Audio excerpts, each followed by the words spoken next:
मकान तो बना लिया 3 मंजिल का, पर रहने वाला कौन? एक बेटा था, एक बेटी थी। बेटी की शादी हो गई, बेटा पढ़ने विदेश चला गया। अब सेठ और सेठानी दो ही बस 3 मंजिल घर में, करे क्या? इतना बड़ा घर मन भी नहीं लगता। तो सेठ जी ने सोचा एक काम करते, इस घर का 2-4 कमरे किराए पे दे देते हैं। तो उन्होंने किराए पर एक अखबार में वो जो निकलता है, एडवर्टाइज जो निकलती है, तो वो दे दिया कि घर किराए पे जिसको चाहिए तो खाली है। तो 2-4 लड़के वहाँ आ गए। लड़कों ने कहा सेठ जी हमें ये किराए पे दे दो, हम विद्यार्थी हैं, हम पढ़ने वाले हैं यहाँ। तो सेठ जी ने कहा ठीक है। कितने लोग हो? बोले 4-5 लोग हैं हम। 2 कमरे दे दिए किराए पर। अब सेठ जी ने सोचा था अच्छे विद्यार्थी हैं, पढ़ेंगे लिखेंगे, आएंगे आराम से। लेकिन हुआ क्या, वो विद्यार्थी तो थे नहीं, उल्टा सेठ जी का घर उन्होंने जुए का, शराब का अड्डा बना दिया। वहाँ शराब पीते, जुआ खेलते, सब गलत गलत काम करते। सेठ जी को लगा कि ये तो गड़बड़ है। सेठ जी ने कहा कि हमारे घर से निकलो, निकल जाओ यहाँ से, हमको नहीं देना किराए पे। अब वो थोड़ा होता है ना, कुछ दबंग प्रकृति के लोग होते। सेठ जी बेचारे उनसे डरे भी, ये नौजवान हैं, कभी भी कुछ भी कर सकते हमारे साथ। बड़े डर के मारे अब घर से निकालना भी और निकाल भी नहीं पा रहे, क्या करें, बड़े परेशान। डराते हैं, धमकाते हैं सेठ जी को। सेठ जी बेचारे चुप। एक दिन क्या हुआ, सेठ जी शहर के चौराहे पे बैठे थे, तो ऐसे ही सब में बात चल रही थी कि शहर में नए एसपी साहब आ रहे हैं, नए एसपी साहब का तबादला हो रहा है। पर जो ऑफिशियल जो उनको घर मिलता है रहने के पुलिस वालों का, वो कुछ उसमें थोड़ा डेंटिंग पेंटिंग चल रही। तो एसपी साहब को रहने के लिए मकान चाहिए, एक कोई रहने के लिए घर चाहिए।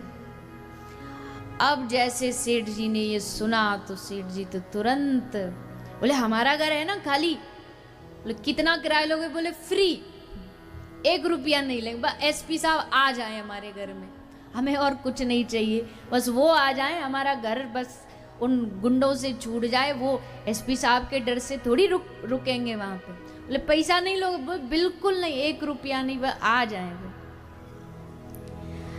ठीक है, ये तो बड़ी अच्छी बात है। अब एसपी साहब आए, उससे पहले उनका सामान धीरे धीरे आने लगा घर में। तो वो जो लड़के थे वो पूछ रहे ये सामान किसका आ रहा है? तो बताए शहर के एसपी साहब यहाँ रहने आ रहे हैं। एसपी साहब आए, उससे पहले सब सामान बांध बूंद के सारे जो लड़के थे वो वहाँ से भाग गए। या अब हम मरेंगे, जेल में एसपी साहब डालेंगे। तो ये कहानी क्या है?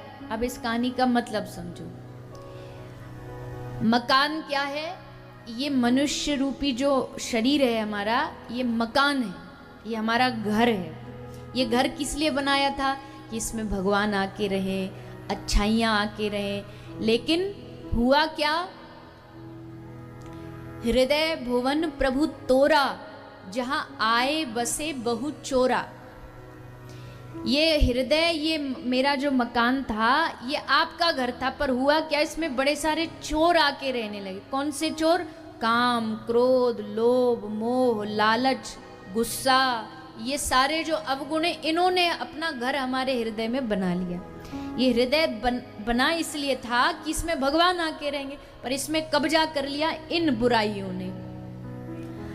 अब जब इन बुराइयों ने कब्जा कर लिया, तो जैसे एसपी साहब के आने से वो सारे जो चोर हैं, दबंग हैं, वो सब घर छोड़ छोड़ के भाग जाते हैं, वैसे ही भागवत कथा जब हम श्रवण करते हैं तो भागवत सुनने से क्या होता है? भागवत सुनने से भक्ति हमारे हृदय में आती है। और जैसे इन चोरों को पता चलता है कि भक्ति आने वाली है, भक्ति आ रही है, अब ये कथा में बैठ गया है, अब भक्ति इसके हृदय में पहुंचने वाली है, तो भक्ति देवी को आता देख डर के मारे ये सारे जो बुराइयां हैं ये हमारा हृदय छोड़ के भाग जाते हैं। अब यहाँ रहना ठीक नहीं है, अब यहाँ भक्ति आने वाली है, अब ये जगह छोड़ के हमें जाना चाहिए। अच्छी लगी ना बात? तो इसका मतलब क्या है कि ये हृदय किसका घर है।